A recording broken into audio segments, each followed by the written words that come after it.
Bonjour à tous, vous faites bien de choisir la chaîne de proximité E47 à l'heure de l'édition de la mi-journée. Au sommaire, le chef de l'État fort Essozimna Nyazingbe, dans son allocution du 1er avril, a décrété un couvre-feu pour une période de 3 mois. Cette mesure semble bien suivie par la population.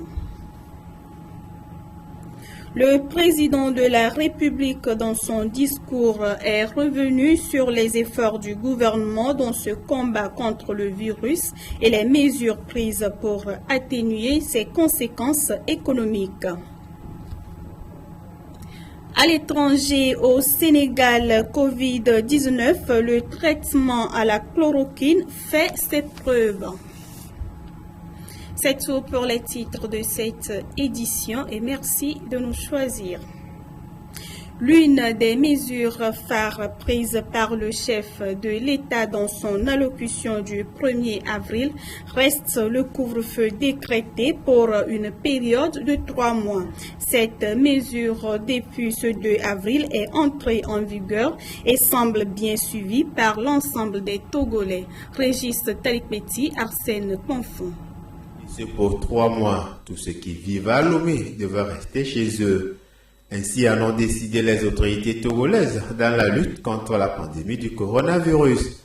Le président de la République, Faure Essozimna Nyazingbe, lors de son discours à la nation le 1er avril, a mis l'accent sur le bien fondé de ce couvre-feu. Face à la gravité de la situation et en conformité avec les dispositions constitutionnelles, je décrète l'état d'urgence sanitaire au Togo pour une période de 3 mois. L'état d'urgence nous permettra d'adopter des mesures exceptionnelles de riposte sanitaire et de police générale qu'imposent les circonstances actuelles. Un couvre-feu sera mis en place à compter du 2 avril 2020, et ce, jusqu'à nouvel ordre.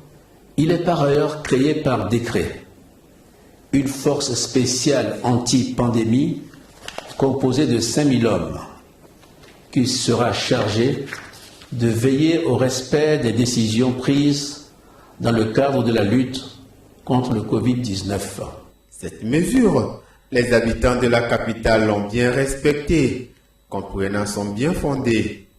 Juste, on nous a donné des consignes de 19h ou 20h à 6h du matin que de ne plus sortir. Maintenant, après les heures là, dans la journée, on peut sortir. Le couvre-feu, c'est de 20h à 6h du matin et les gens l'ont respecté. Mais toutefois, les inquiétudes quant à la survie pendant cette période ont été exprimées par les uns et les autres. Pour les chiffres liés à cette pandémie du coronavirus, le Togo à la date de ce 3 avril est à 40 cas positifs, 20 cas actifs, 17 cas ont retrouvé guérison et malheureusement 3 décès. Un décès supplémentaire s'est ajouté ces dernières 24 heures aux 2 autres précédemment enregistrés. Depuis le début de la crise coronavirus, le discours du président de la République était très attendu par l'ensemble des Togolais. Et depuis le 1er avril, le premier des Togolais forts, Essozimna Nyazingbe, a comblé l'attente de ses concitoyens dans un discours dans lequel il est revenu sur les efforts du gouvernement dans ce combat contre le virus et les mesures prises pour atténuer ses conséquences économiques et casser sa chaîne de transmission. Nous retrouvons Régis Talikpeti et Arsène Ponfon. Faure Nyazingbe est déterminé à vaincre à n'importe quel prix le coronavirus. Sa détermination, il l'a exprimé le 1er avril dernier lors d'un discours à la nation. Le chef de l'État, dans cette allocution, a rendu hommage à tous les acteurs engagés dans cette lutte, notamment le personnel soignant, dévoilant les stratégies d'accompagnement de ce corps dans son exercice.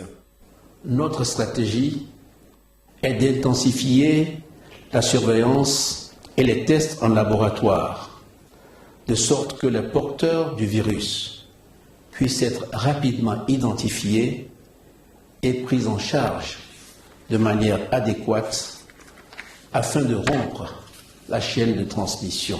Pour démultiplier les dépistages, nous renforcerons le dispositif, d'une part avec l'acquisition de tests rapides et d'autre part avec des laboratoires mobiles à l'intérieur du pays.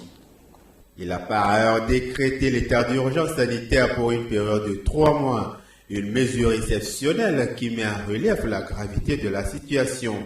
Face à la gravité de la situation et en conformité avec les dispositions constitutionnelles, je décrète l'état d'urgence sanitaire au Togo pour une période de 3 mois.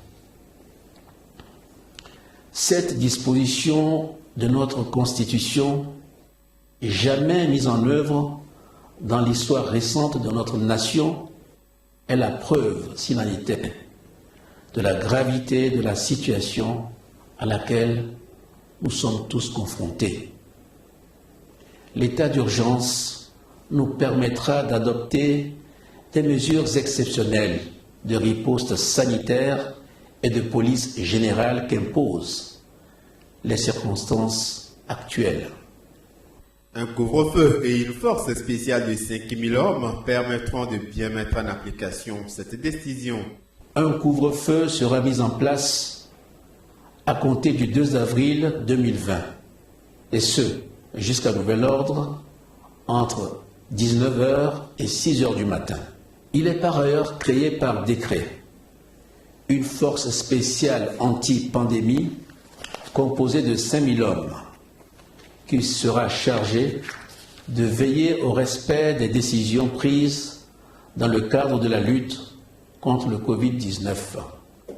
Il s'agira d'une force mixte composée des forces de défense et de sécurité, sur le modèle déjà bien connu de la force sécurité élection. Je sais pouvoir compter sur notre sens collectif de civisme pour appliquer l'ensemble des mesures prises qui nous permettront de remporter la bataille contre cet ennemi invisible. La lutte contre le Covid-19 aura des conséquences dramatiques sur la route de certains Togolais. Le président de la République, pour mieux accompagner cette couche dite défavorisée, a pris d'importantes mesures sociales afin de limiter les impacts négatifs des mesures décrétées. Nous allons lancer dans les tout prochains jours un programme de transfert monétaire pour aider nos concitoyens qui seront les plus affectés par la crise et les mesures annoncées. Nous allons également rendre gratuit pour 3 mois l'eau et l'électricité pour les tranches sociales, pour financer toutes ces mesures socio-économiques. J'annonce la création d'un fonds de solidarité nationale et de relance économique de 400 milliards de francs CFA. Ce fonds sera alimenté par l'apport du gouvernement, les mobilisations auprès des partenaires internationaux, secteur privé national et international, et de toutes les bonnes volontés. Il faut rappeler que ces mesures prises par le président de la République seront prorogées, voire renforcées selon l'évolution de la pandémie. À l'étranger, au Sénégal, un médecin a déclaré que le traitement à l'hydroxychloroquine sur les cas confirmés du Covid-19 donne de bons résultats. Testé sur un certain nombre de patients atteints du coronavirus, le traitement à l'hydroxychloroquine donne de bons résultats. Les patients guérissent plus vite, a déclaré jeudi un médecin sénégalais. Moussa Seydi, chef du service des maladies infectieuses à l'hôpital Fann de Dakar, affirme que plusieurs personnes se sont remises du virus. Notamment sous traitement spécifique, tel que l'hydroxychloroquine, guérissent plus vite. Nous l'avons constaté. Mais comme j'ai eu à le dire, en matière de science, la constatation seule ne suffit pas. Il faut faire des recherches poussées avant de valider une attitude. Mais les résultats que nous avons constatés nous rassurent et rassurent toute mon équipe et nous allons continuer dans ce sens. Constaté pour la première fois le 2 mars au Sénégal, la présence du nouveau coronavirus a entraîné l'hospitalisation de 195 personnes. Un patient est décédé mardi. L'ancien président de l'Olympique de Marseille, Pape Diouf, a été évacué vers la France. 138 sont sous traitement et 55 sont guéris, selon le ministère de la Santé. Retour en page nationale. La conduite est une activité qui met en fonction tous les sens du conducteur. Et pour conduire, il faut l'adoption de certaines mesures sécuritaires. Quels sont alors les éléments liés à l'état physique du conducteur? Suivez plutôt cet élément de la rédaction. Quel doit être l'état physique d'un conducteur? Une question qui interpelle les usagers de la route quant à l'attitude à avoir vis-à-vis des substances qui altèrent leur état de santé ou diminuent leur vigilance sur la route. Un conducteur doit être en possession de tous ses moyens pour avoir une conduite sécuritaire, ce qui nécessite l'adoption de certaines mesures afin d'éviter les accidents. Les effets de la consommation de l'alcool et les drogues sont les troubles de l'équilibre. Donc la personne n'est plus consciente, la personne n'est plus raisonnable. Il y a aussi la réduction des champs de vision. Quand on prend les alcools, les drogues, ça réduit considérablement les champs de vision de la personne. Donc le conducteur doit avoir un œil regardant sur tout. Il doit regarder devant son véhicule, il doit regarder derrière aussi. Pour derrière, il ne tourne pas la tête, mais il y a 3 rétroviseurs. L'acuité visuelle minimum exigée est de 5 dixièmes. Donc, lorsque ça n'atteint pas les 5 dixièmes, on procède à une correction donc à travers les verres ou peut-être même des médicaments. La fatigue au volant. Il y a aussi l'impatience ou l'anxiété grandissante. Il y a la somnolence aussi qui peut aboutir à l'endormissement. Donc, à des moments, la personne somnole. S'il n'y a pas quelqu'un pour le dire ou bien si lui-même ne s'arrête pas, ça peut l'amener à l'endormissement. Outre ces éléments liés à l'état physique du conducteur évoqué plus haut, il existe d'autres facteurs qui alourdissent le bilan sécuritaire de la route. Au volant, il faut éviter de manger et boire. Dans les codes, il est stipulé que celui qui est au volant doit contrôler tous ses mouvements. Donc quand vous mangez, quand vous buvez, quand vous fumez la cigarette, vous sortez un peu de ces cadres. Ce n'est pas bon de fumer, ce n'est pas bon de boire, de manger au volant. Il faut éviter de chercher quelque chose aussi dans la voiture. Vous êtes en train de rouler, vous cherchez un CD par exemple dans votre véhicule ou bien un objet que vous avez mis dans un coffre. Il faut éviter de le faire.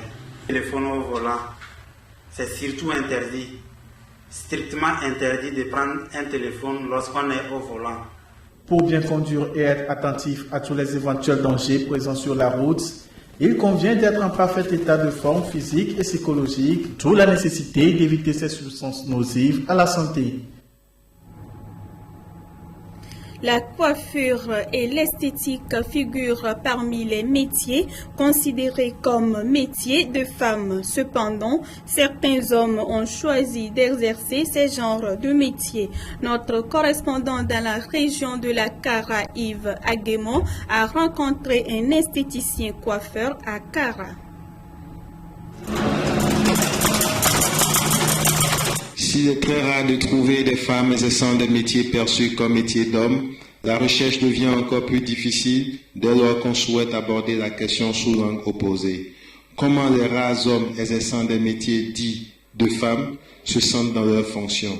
C'est le cas de Tchédré Jean-Paul, esthéticien coiffeur à Kara, qui sans gêne exerce son métier avec passion.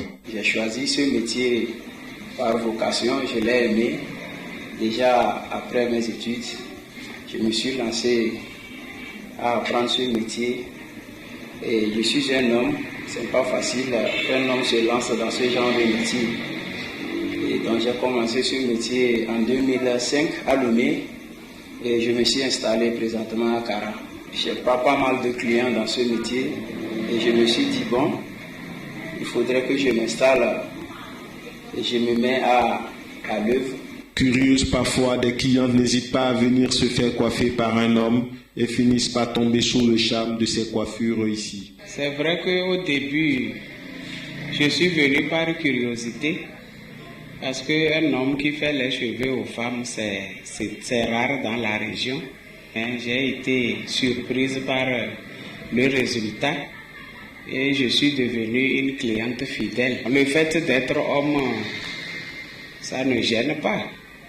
Je pense que toute femme veut être belle et c'est le résultat qui compte. Ça fait longtemps que je viens ici pour qu'on me fasse les cheveux parce que ces modèles m'intéressent, c'est ça qui me motive. Ils réussissent bien, les modèles. Des fois même, ils réussissent plus que les femmes. C'est ça qui m'attire de venir chez lui.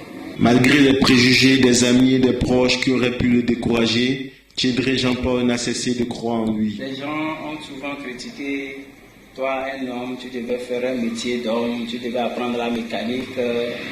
J'ai dit non, chacun est libre de choisir son métier. Si vraiment je me mets à exercer librement avec la clientèle actuellement, les femmes aiment se faire belles, je vais m'imposer dans ce rythme. Et voilà, bon, Dieu faisant, je me suis installé. Et la clientèle, ça ne manque pas. Y a-t-il un cesse défini pour exercer un travail? Le cas de Tchédré Jean-Paul nous montre que tout métier que l'on peut apprendre reste un métier noble. C'est ainsi que s'achève cette édition. Merci de votre aimable attention. Perpétue Anarem sera avec vous pour l'édition du soir.